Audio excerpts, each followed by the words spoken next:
Welcome, Abby. I'm so glad you were able to be here during the day and sort of hear some of the other themes that were coming up and all of that. And for those of you who haven't met Abby, you are in for a treat.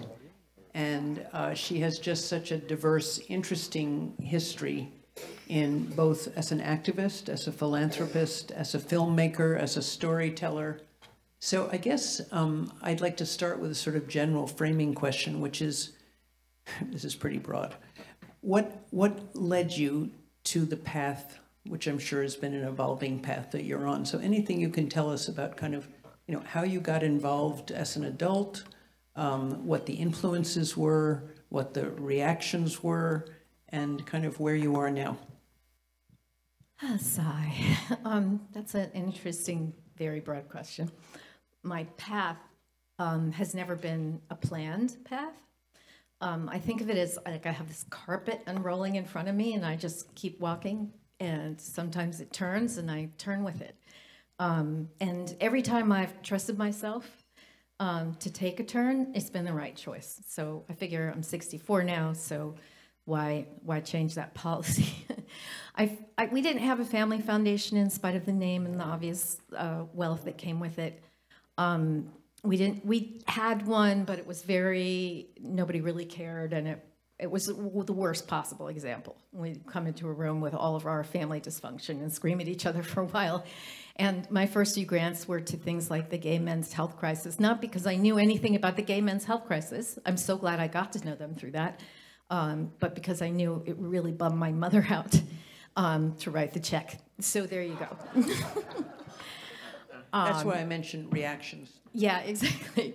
I was raised in a very conservative family, very conservative, and I went off to college, and the world opened up, and I thank God for it every day. I got involved in funding after college when I had started graduate school in New York City, and I just couldn't believe the number of people who were sleeping on the sidewalks. It's the 1980s. The home housing crisis is at its, what we thought at the time, the worst it could ever be. And I was just in shock, not because, I grew up in LA. Nobody in those days slept on the sidewalk in LA, certainly not in the neighborhood I was raised in. And I had zero idea of the bubble I had been raised in. So, my whole 20s and 30s were spent kind of understanding how little I knew. So I started looking at the New York Times, and seeing a story that broke my heart and sending a check in, the worst kind of thing, except that somebody was always helped, and there was an immediacy to it, and it was personal and sincere, but yeah, not strategic at all. And then I decided to go and do some volunteer work, and through the volunteer work, I met a woman who ran a small not-for-profit. And I started volunteering for her in some pretty fundamental ways. They got clothes donated for the babies they were helping. Martin Dunn knows all about this. And I would wash the clothes and help them set up the volunteer program, and very, very basic things. And the other volunteer thing I did is funny to say now, was the Robin Hood Foundation, which was in its first year of funding at the time. And so I got a sense of, reading a grant proposal, which I'd never seen before. And those two gigs were really good for me at the same time, because Robin Hood now is a very different thing than it was back then, but it was basically on a course to become what it is, in that it was a very rational, we can bring McKinsey in to fix your problem kind of thing, and they were very disciplined, and the belief was that business is always more rational and better, and so we should bring in business principles into the not-for-profit sector.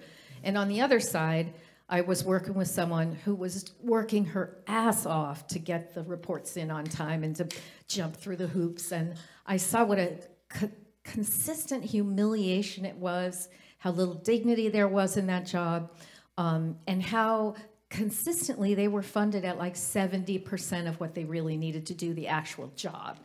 And so that there was a hamster wheel that was moving slightly faster than they were moving. And that really kind of set up my orientation to the whole thing. And then I went on the board of the New York Women's Foundation, started the Daphne Foundation. I'm glad I started sort of slowly and very close to home, because I came to an understanding of the nature of neighborhoods, the nature of the way women organize, the nature and the meaning of organizing, and my heart was always like deep in the grassroots. And so I gave myself a very short leash. My children were young. I wanted to be with them. I was shocked by how much I love them. I had no idea that was coming for me.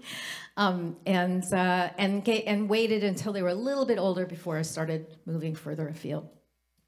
So just since we've been talking about seasons, can you see, apart from what I see as a kind of slow progression from the small to larger, maybe from grassroots to other issues, do you see any of, and you did mention the kind of slowing down while your children were young, but do you see any of the seasonal activity either in yourself or in the organizations that you've founded or supported?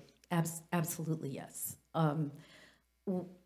When I invested that much time in the drilling very deep and close to home, I kind of equipped myself with an idea of how people move in spaces that are highly community-based.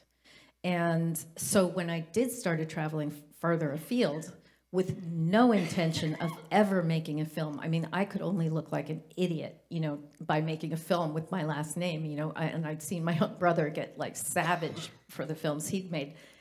But I went to Liberia and I heard this amazing story, and nobody, the journalists were all there, and nobody had, and I was used to seeing women not taken seriously. I was used to seeing how they could operate when they got themselves together. And so the story didn't seem impossible to me at all. But it seemed impossible to CNN and BBC and everybody else. And so I came home kind of obsessed with that story, because not only did I understand that I was watching Sacagawea fall off the cliff, right? How many of the Sappos and the Sacagaweas and everybody else, it probably looked a lot like this, where it was a story, it was mostly oral, mainly the women told it, it sounded impossible, and then eventually it was going to disappear and we would never know it, right? And here I was, a person in a position to pull it back from the edge and to hold it up to the light and say, this happened. You need to know that this is possible, this happened, and it's available to you all. And I also understood what it would mean to the women I'd worked with to see themselves in a film. And so, you know, I spent a fair amount of money on making sure the production values were very, very high, that it was beautifully shot, and that because I could tell that people would come in with a certain cynicism about that women had to really accomplish this, and the better the production values, the more likely people are to listen to what you've done. And I was amazed at how far that film went and continues to go. It came out in 2008. And I still have people calling and asking for the film because it just, but that, making that film, the first flight we took to Liberia with my DP and my director, and I'm a producer and I've never produced anything before, I sweated all the way to Liberia. I thought, I don't have a clue what I'm doing. And I really mean this, I'm not making this up. My foot hit the tarmac in Monrovia and it was like an electric charge went up my leg. And I thought, I know exactly how to do this job. And that was the day summer started. And it was a long summer. And for those who are going to be now interested in seeing your film, can you just say the name? It's called Pray the Devil Back to Hell. You can find it on my website, abigaildisney.com. And it's just on all the places where you plonk your credit card down and get a film for $2.95 or whatever it is. Amazon, iTunes, Vudu, all those places. Thank you for that. So I wanted to ask you a sort of more background question, because we talked this morning about the importance of building trust in ourselves and then in the groups where we end up with a sense of belonging and commitment and all of that. How would you trace your own trust building in yourself and your decisions? It sounds like you're there now, but I just wonder how it felt at the time. And then the other thing is, you know, we focus a lot on what we call bridging leadership, which is an ability to listen deeply and empathically and maintain your credibility with your own constituency while you are also able to reach out across divides. I'd love to also hear to what extent, you know, you feel that your history has led you into bridging different divides, and give us a couple of examples. Yeah, so I'm a girl from a highly patriarchal family in the Christian tradition. I was raised in the Catholic Church. So basically I was taught in a very intense way not to ever have any faith or confidence in myself at all. And I don't still to this day really all that much, even though people will say that I seem confident. But I have to say it's a gift that I have to find the extraordinary people. And that's always been my talent since I very beginning. In fact, Gretchen Buchenholz was the person that Marty and I dealt with that very first volunteering job. And others like her, people who were really stand-up people who saw an issue, threw themselves at it. And so I made a point of surrounding myself with like this constellation of brilliant people. And the further I went into my work, the more of those people I met. So whenever, from time to time, my very conservative parents would question what I was doing, I would sort of look at their team and I would look at my team. And I would say, I think my team is right. I mean, like, I'm looking at these as honestly as I can, and I can't find a problem with the analysis of the work and the understanding of the moral imperatives that the people around me are living. And so I feel really lucky and have drawn a lot of strength from the people around me who've helped guide me, mentors. And now I kind of look to younger people for that, because they seem like better mentors than I've ever had as younger people. There's always been blowback. My parents have passed, but in the period before they passed, there was a great deal of conflict, and I hated it. I really didn't enjoy the conflict. My mother was, I always tell people it's like if Phyllis Schlafly had Rush Limbaugh's love child. That was my mother. And she was a really owning the libs kind of, even before those things were happening, you know. We'll have to translate that for those who aren't from the U.S. She was a real owning the libs. So she was always needling me and calling me a bleeding heart and all this kind of stuff. I mean, to her, it was like a derision and ridicule, which happens a lot on the right wing for everything that I value, you know, things like apologizing for you know, making your jugular available to people and being vulnerable. And all of those things are seen as weaknesses, as failures, as retreats. But you need to be a person who is uncompromising. I mean, I hate when uncompromising is used as a compliment. That's a terrible thing to be uncompromising. So I had to develop a thick skin around what I was doing, and never forget introducing Gloria Steinem to my mother. That was an interesting day. And, you know, I tried to say to her, I do what I'm doing because of the things you taught me. You brought me to church every Sunday. Did you think I wouldn't listen? You know, and if you've ever listened to the Sermon on the Mount, I'm telling you, it never leaves you. It never leaves you. And if you're carrying that with you through your life, there are a whole mess of things that end up being impossible for you to ignore. And that is basically how I got drawn into what I'm doing. And I have just followed those principles, you know, and the low shall be high, and the little child will lead them, and blessed are the peacemakers, and so forth. That's never done me wrong to be operating on those principles. I forgot the third part of your question. The last part was about bridging leadership, and to what extent you feel like the experiences you've had have led you in that direction versus, let's say, a more confrontational style, or I'm not even going to say this for you because you're so obviously not, more authoritarian style. Yeah, I'm not an authoritarian. I'm a joker. But I always regretted the amount of conflict that I had with my family. I never wanted that. I was following my heart and my mind and what seemed right to me, and I didn't love being at odds with my own family. And I understood them to be all good people who were trying to do the right thing. And so a few years later, when I decided to direct a film myself because I had produced up till then, and I really wanted to do something around guns. I found myself saying, like, look, there are people of good faith, even as far away from me politically as they can possibly be. And I don't want to do just another gun movie that's about the facts and the figures, and those obviously don't help. They just become part of the conflict, you know, and they'll add their own version of it, and then you'll be back and forth like this is stalemate. And I believe that social change happens because somebody threw a monkey wrench into the gears and something really unexpected happened.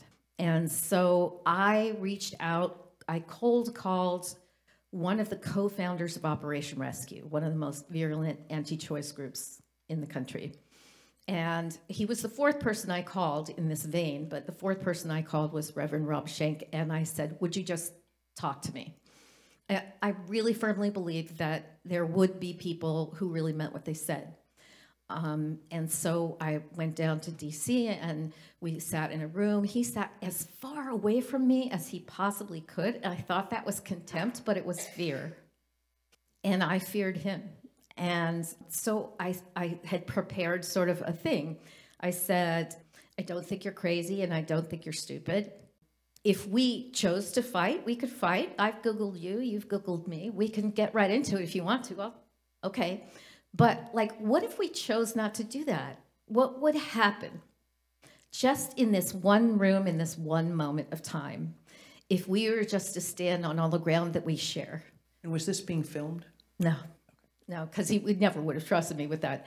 I think if you inhabit your common places, they grow under your feet. And I said, it's not that we're never going to talk about abortion, but we are going to find out what else is happening. And we're going to find out about each other's families, and we're going to learn about each other. And I guarantee you we're going to become friends because we're more alike than different. The people on the opposite sides of all those lines, you know, shaking their fists at each other are really more alike than different. And that's exactly how it unfolded. And over the course of the next two years or so, we followed him around the country as he raised questions about guns and gun policy. And he became one of my dearest and closest friends. We were like teenagers tweeting, you know, texting each other all the time and asking each other, because he would answer my questions. I'd say, like, Franklin Graham just said this. I mean, come on, Rob.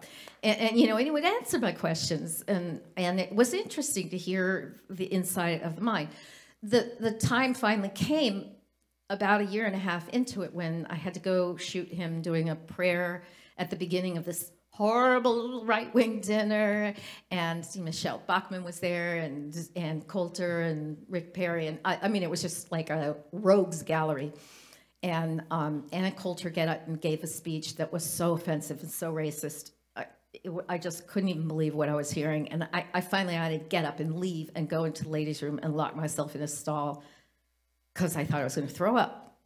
And after the thing was over and we'd gone home, he texted me. He was like, what happened to you? You disappeared. And I said, I could not hear it.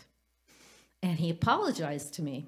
He said, I was hearing it kind of for the first time because your ears were there. And all sounded very different. I wouldn't have noticed most of it. And so I took a real gamble and I said to him, I'm going to tell you something, and if you want to stop working with me, if you want to tear up the waiver and the permission for me to use your image and likeness on film, I will completely understand. I had an abortion when I was 20. And there was long silence on the other end of the line. And then he said, why wouldn't I want to work with you? Which is kind of the most Christian thing I could imagine someone saying. And like, I knew he was the real deal. I knew he was sincere.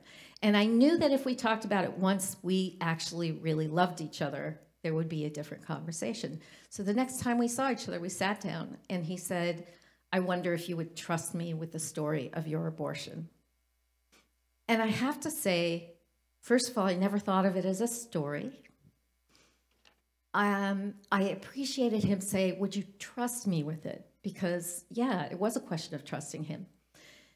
And so I launched into this story that was, it was coming out of me. I never thought about it before, that there was these things my grandmother would say to me about people who had abortions, never going to hell, never being able to have their own children. There's a horrible people, they're evil people, they're killing babies.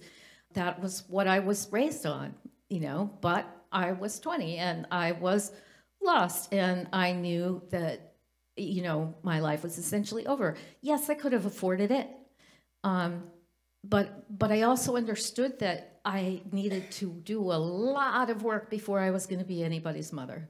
I just knew that. I knew that so deeply. So it was for my well-being and for this potential baby's well-being. I really believed in my deepest heart it was the right thing to do, and I still believe it was the right thing to do. But I said to him, and I would never have said this to an anti-abortion person in a million years if I didn't trust and love this person. I said, but I will tell you, something did die that day, and I paid someone to kill it. And I went through a summer of PTSD, of total dysfunction. I could not stop crying. I didn't even realize it was connected to the abortion. It took me years. But I also know that 10 years later, when I did have my first child, I was so much better prepared to be the person my child needed me to be. And I said, so, okay, I wonder if you would trust me with your reaction. And he said, I'm trying to imagine myself into your situation, and I cannot imagine how I would have done it any differently. And I said, that messes everything up, doesn't it? And he said, yeah, thanks. And, I never intended to change his mind. And I think that's one reason I changed his mind, because I think trying to change someone's mind is kind of insulting. Have you ever had someone try and change your mind? It's really insulting. It's like, I'm a grown person. I'm responsible for my moral self. Don't tell me what's right or what's wrong. And when I gave up trying to persuade him of things, we developed the actual friendship.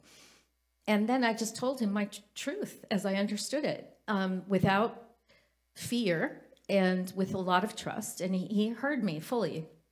And there came from that moment, the poor guy, if you can fund him, please fund him. He's been completely abandoned. He wrote an op-ed in the New York Times saying that he didn't want Roe v. Wade overturned, that he regrets the work he did. He's been very public about it, and he's been very punished for it. He's actually part-time driving Uber. I feel really bad about this.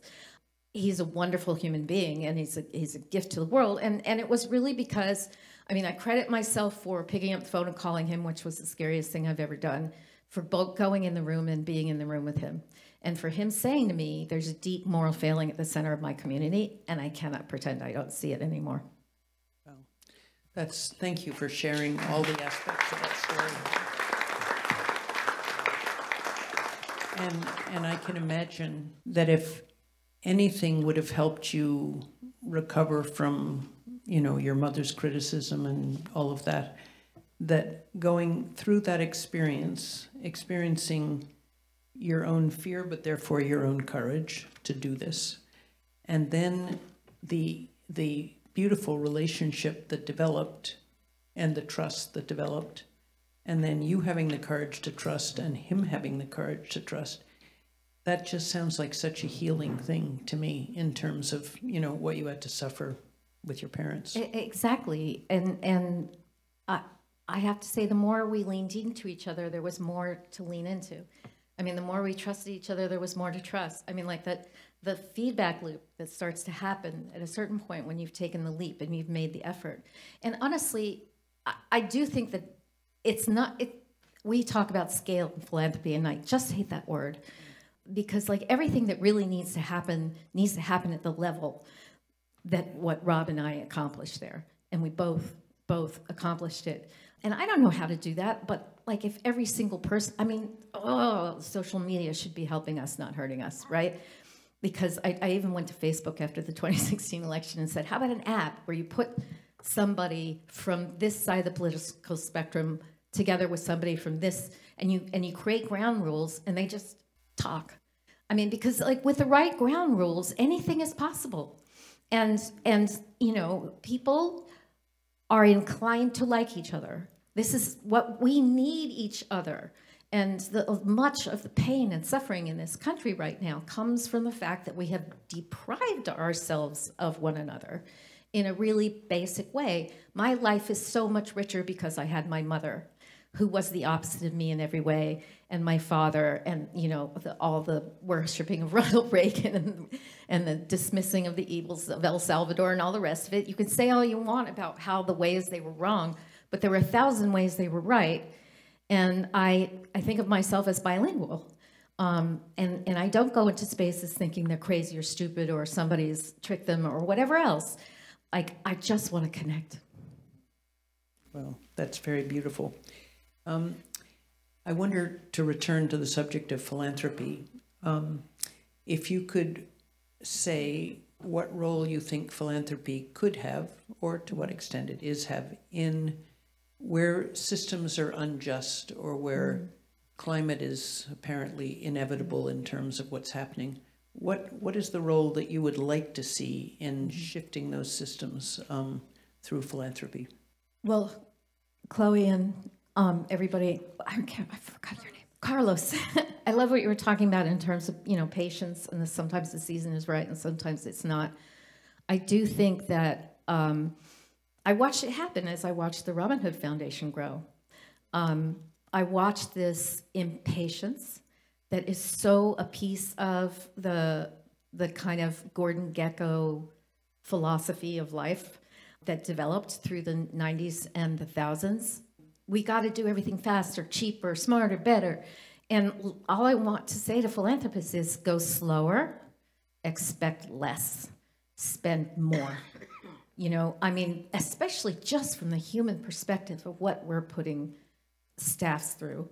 And not paying them enough to provide healthcare and retirement and all the things that we want. Many of them are one paycheck away from being their own clients. And so I think, first of all, there needs to be a deep, in AA, they call it a fearless and searching moral inventory. And we've got to apply what we believe about human dignity to everyone we deal with. And yeah, that's more expensive. The right wing has the convenience of not really caring about homeless people and not really caring about hungry people. And so they have all this money that they're not spending on those things to really invest heavily in movements over decades. They have been able to have a 50-year timeline, and we're standing right at the end of it, and they've gotten what they wanted, and fuck them. And look at what a mess we're in. But we need to think in longer, we need to think in 50-year life cycles, and we need to have more patience with what we're doing, and we need to love the people who do the work. I've always felt like the respect of the grant maker, grant makee, grantee relationship was upside down and backwards. Because the person you're handing the check to, you feel, oh, well, I'm the powerful one. But actually, yes, money is scarce for that person, but what they have, you're paying them for it. What they have is knowledge and experience and understanding and access that you don't have. You wouldn't be handing them the check if they didn't have all those things that you don't have. And we never really reflect the kind of humility about what it is we know with the people we're handing the check to. And it bothers me so much. We should be understanding that the scarce people are the people who are our grantees. Thank you. I don't want to deprive our group from getting to be in interaction with you. So I'm going to take comments and questions, and I think we have 2 mics on both sides of the room. I just have a comment, and I wanted to say thank you so much for telling your story courageously with us. It really resonated with me. Thank you. I appreciate that. Very powerful. I will say, actually, I've always left Disney out of everything I did. It always felt like I couldn't touch that big thing, and it was too big for me, and it would make my family so angry or whatever. But in 2018, I got a Facebook message from somebody who worked in Anaheim at Disneyland. And basically he said, we're on food stamps, some of us are homeless. This isn't right. This isn't right. They were getting $11.25 an hour. And I wrote him back pretty quickly and said, well, there's nothing I can do to help you. I'm so sorry. And then I tried to go to sleep that night and couldn't sleep. And I just kept thinking, that's bullshit. That's just a bullshit answer. That's a an answer out of fear. And I spent the whole night thinking about it, and I think, I can't change this system. I can't even change this company, but it would be a lie to say that I have nothing, right? It would be a lie to say that it has nothing to do with me, and it would be a lie to say that there's nothing I can do. And that's where I got the idea to make the last film that I made. You know, I used to go there. My grandfather was Roy, not Walt, just so you know. And he was sort of the business part of the business. And so he, you know, hired and fired people and decided how it was going to go. And we would come in through the side gate, and people would hug him and call him Roy. He hated when they called him Mr. Disney. And, you know, yes, it was a smaller company, and so it was easier to run it like a family. But it was a point of pride for him, the right-wing, not-so-crazy guy that he was. It was a point of pride with him that people came and worked for him for a lifetime. They could afford a house. They could send their children to a good school. They could have a car, feed everybody, have retirement and health care. Like, he was proud of that. And the CEO of Disney, at the time I started this, and again now, Robert Iger, wanted to run for president as a Democrat. And yet, my grandfather, the right-wing nut he was, would never have treated his employees the way Bob was treating his employees. And it just seemed to me some really massive, terrible shift had occurred, terrible, toxic shift, because what was an ideology that was pretty extreme when Ayn Rand said greed is good had sort of leaked like a poison into the water until everybody was drinking it, and it felt like just the way it had to be. And so and Disney is such an interesting company because it's in multiple fields, and so I decided to suck it up and just do something provocative. And we followed 4 families in Anaheim and watched them. That film is called The American Dream and Other Fairy Tales. It's on my website. You have to go to Amazon, iTunes, and whatever.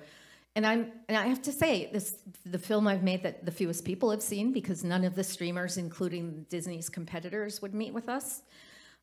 So it had to go straight up on pay-per-view.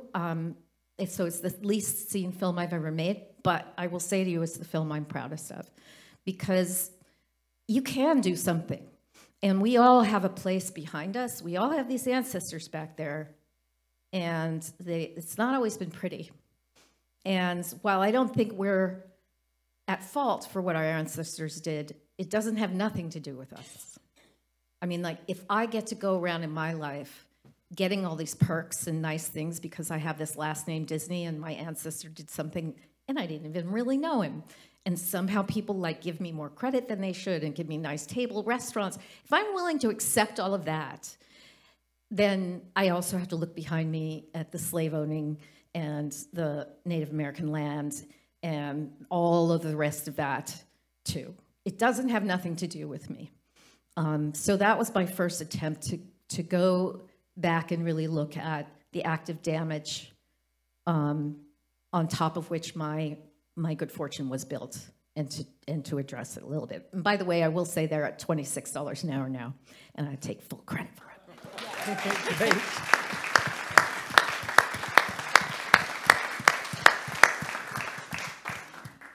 Yeah. You know, one question about philanthropy is, how do we, in a tangible way, my question to you all is, how do we, in a tangible way, bring spirituality or the sense of service in doing business? Because 99% of the world is doing economic activity. I'm not a communist. I myself run a private equity fund. But, you know, one particular company that has really, showed that when you actually bring concept of spirituality, which is real giving in business, is like the Tata Group, which 120 years back, they started the business journey where 55% of their ownership was allocated in a hard-coded way to giving back.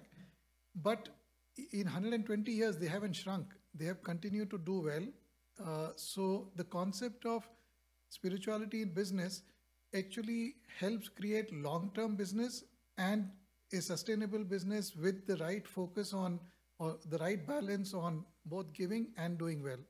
Any thoughts on You're that? right. You're right. And it is a question of balance. And we're way out of balance right now, which is why we have the inequity that we have, the just cavernous, enormous chasm between us in terms of the haves and the have-nots. It's because the dynamics of unfettered capitalism drive people to always squeeze that extra penny out of every transaction. And the thing is, I'm not a communist either, or even a socialist. I actually think that capitalism is a miracle in its way, because it really does generate so much more than any other system. And there's more than enough in any well-run business for the investors to be willing to take a little less out. Like, how about 7% instead of 8%? You know, would that kill you? How about taking an extra year? How about if it doesn't have to happen really, really fast? So we're not talking ROI, you know, and the quantity value of time. You know, what if we took just this tiny bit more risk? You know, just a tiny bit. Risk is measurable, it's quantifiable. Let's just up that a little bit. If we were willing to do those 3 things, we would have an entirely different country, I believe. An entirely different country. And I think leaders, not just at companies, but need to be speaking more on a moral wavelength, you know, and that's been driven out of the public square. It's just, you know, what we're hearing from leaders now is just straight up pragmatism. And like I say, it's balance. We don't want to drive all the pragmatism out, but we can't live without a moral discourse. It's another of the things that we need. We need it like food and air and water. We need to hear people engaging with the moral questions in public. And we don't have we should have in Facebook. We should have a place for that. And it has been so mismanaged, the rollout of social media, that like now no one knows really quite where to go with it. But I know when I speak, especially to young people, when I speak on a moral plane, I see the room rise with me. They want to rise. They're hungry for it. You know, it's really important to remember that when the emperor's not wearing any clothes, I don't know, does everybody know that story about the emperor has no clothes? It's a fable that you learn when you're a little kid where the emperor gets a new suit and it's basically not a suit. And everybody's pretending that he's wearing a suit because they're all afraid of him, but he's basically walking around naked. And everybody's saying, oh, look at the emperor's new suit. He's so nice. He's so nice. And then along comes a child. And the child says, but he's not wearing any clothes. And this is why the youth are so important. This is what they're doing in the protests. Because at a certain age, you get old enough to be able to see the moral question clearly, but not so old that you are complicit in or wrapped up in any system of reward or punishment related to what the emperor wants you to say. And so that voice must not be silenced. And we are trying our best to silence it right now. And it's heinous. And forever, that's why youth movements are always so important. You know, there's a process by which, you know, that kid gets brought home by his mother and spanked and lectured and told never to do that again. And that's the process by which we groom them to become part of the system that is so dysfunctional. So we need to elevate the voices of young people, the people who are still in touch with their very compelling moral systems, and we need to let them speak.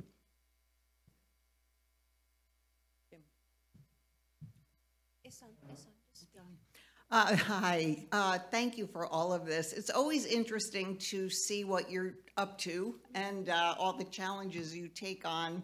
So could you tell us a little bit about what you're doing now? Sigh.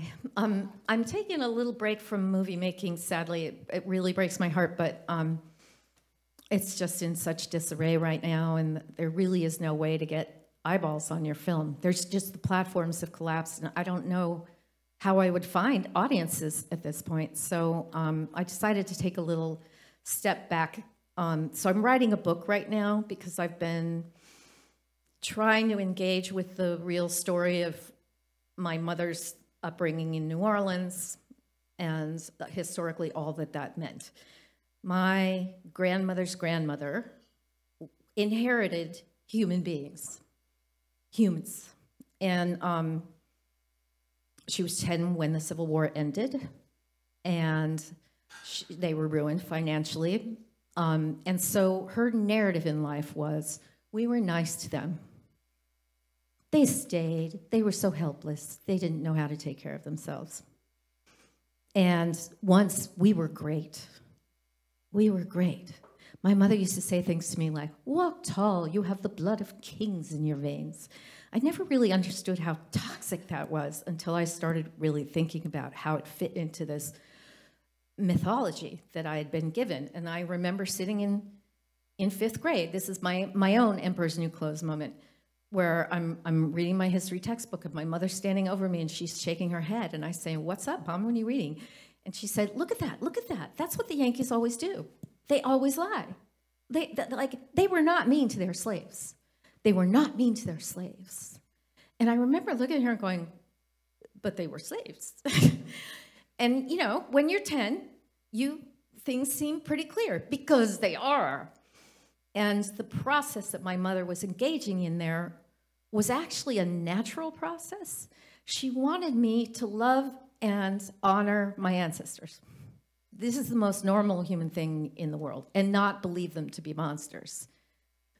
But in order to do that, she had to train me in something that was so far away from what every Sunday I was hearing, that it just couldn't compute. And that was really, I think, the beginning of when things began to fracture between me and her. She needed me to believe that her mother was an honorable person, and that her mother's mother, and that mother's mother, and that once they were great and things were taken from them by the Yankees, and I was being groomed. And so I'm writing right now. In other words, I'm writing about that. And I'm writing about the question of moral injury, which I don't know if it's a concept you're familiar with, but moral injury is fascinating, and it is not the same as trauma. There are MRI studies that show it shows up in a very different part of your brain. Very different. The part of your brain that's in charge of writing your own autobiography of yourself. And it's not like PTSD, because it's not a dysfunction. It's your brain working exactly as it should be working. And if moral injury like trauma can be collective, if it can be transgenerational, then I'm deeply moral injured the minute I am born. And like, we need to spend a lifetime understanding what that asks of us and using whatever privilege and entitlement we have to make it right. So that's what I'm working on. I'm writing about that.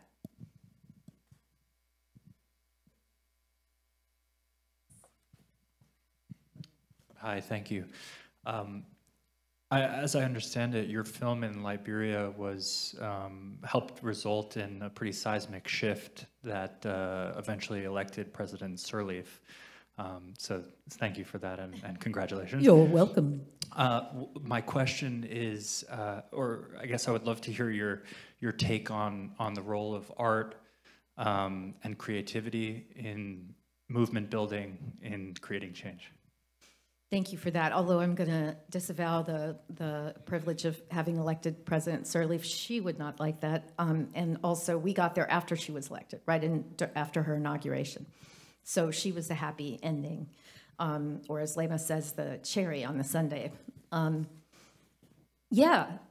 knew when I came home with that story that there were a million ways to make the story become real for people. I could write a book.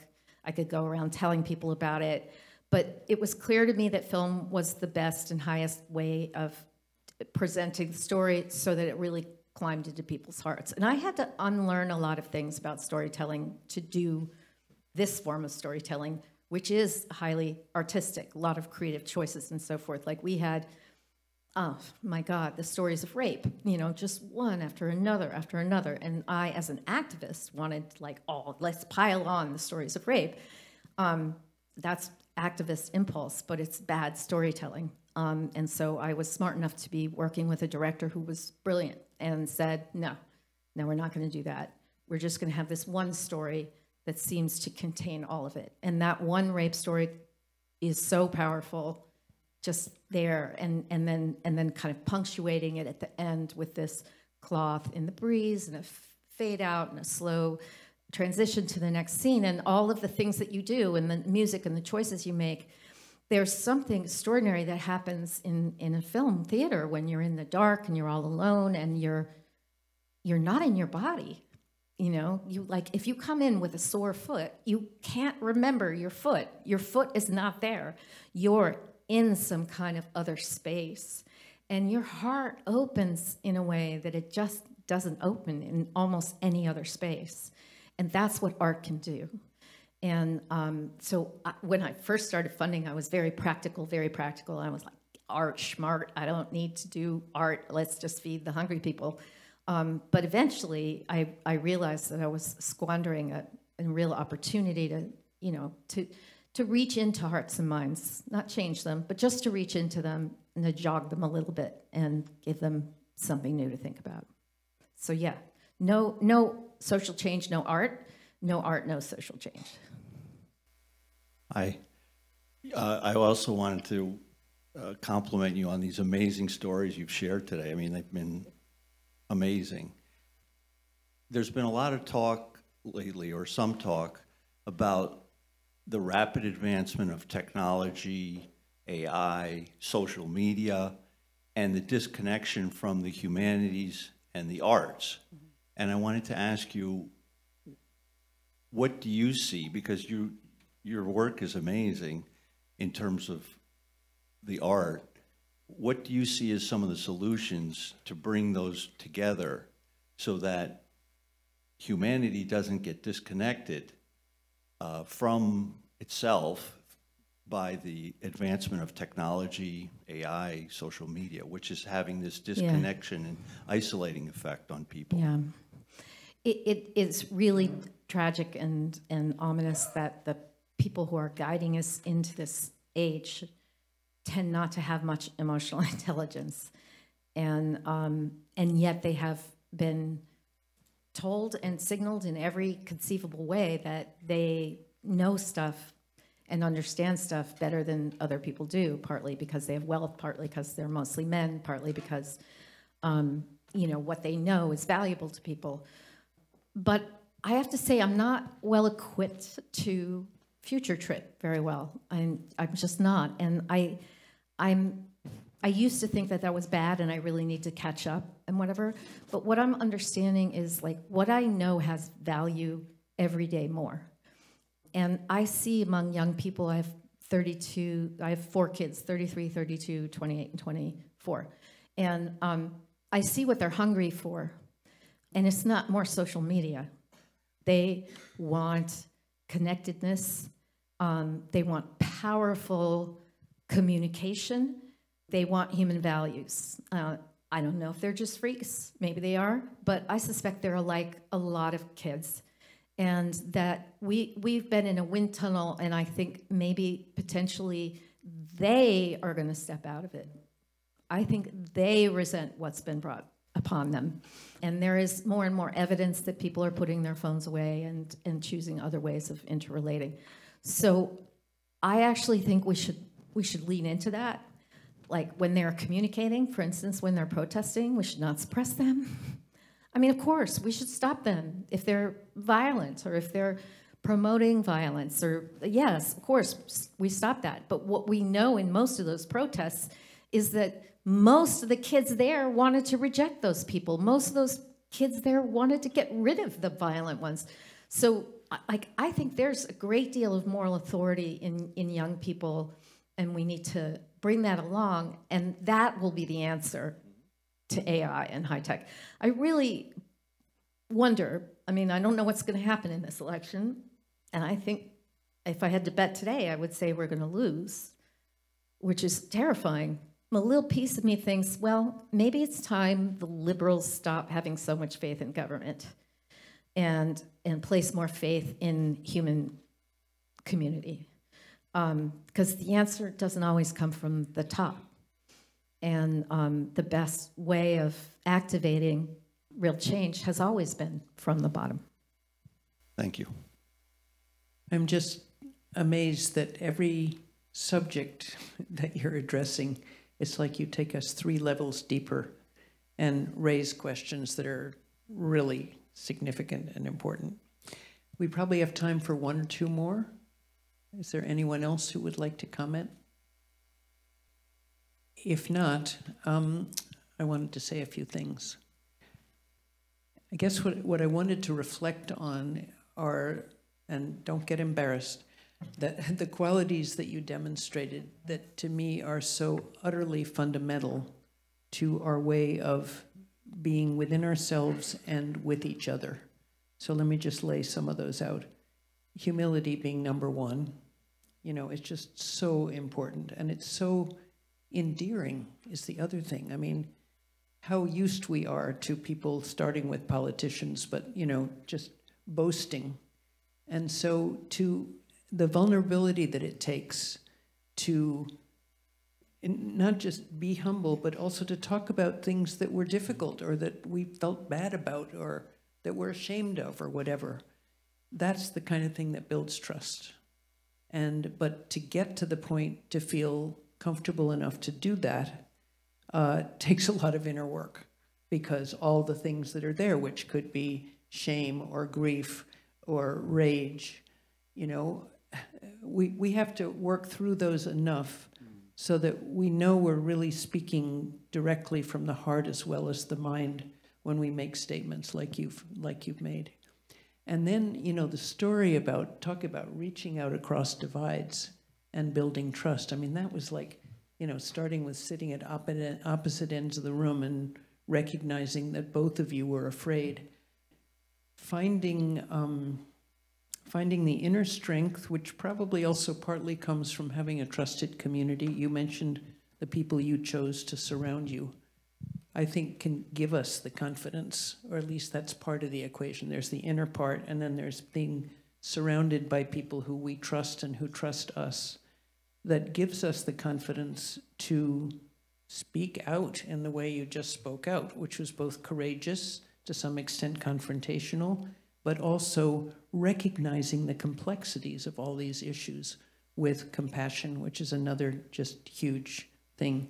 So I hope I haven't embarrassed you too much, but I really, really mean what I said. And, you know, this is, I mean, bridging leadership is what Synergos is fundamentally about, because without that and without all those qualities that I just spoke about, I believe that we're not going to get to the solutions. So thank you so much for putting yourself out there and for engaging in this conversation.